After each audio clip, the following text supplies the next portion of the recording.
মহাকাশ মহাশূন্য মহাকর্ষ বলের অনুপস্থিতিতে স্থির হয়ে দাঁড়ানোই যেখানে অসম্ভব, সেই মহাশূন্যে হাঁটা যেন মানুষের কল্পনারও বাইরে। বিজ্ঞানের ভাষায় যাকে বলে extra vehicular activities, EVA.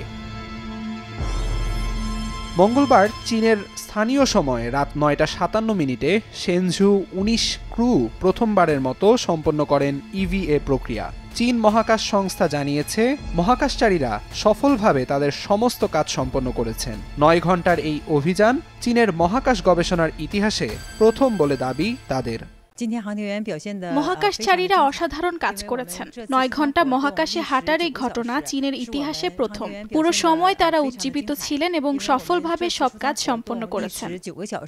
শেনঝু ১৯ মহাকাশযানটি ৩০ October উৎক্ষেপণ করা হয়। এতে ৩ জন মহাকাশচারীকে তিয়ানগং মহাকাশ স্টেশনে পাঠানো হয়, যাদের মধ্যে রয়েছে চীনের প্রথম নারী মহাকাশ প্রকৌশলী ওয়াং হাওজে।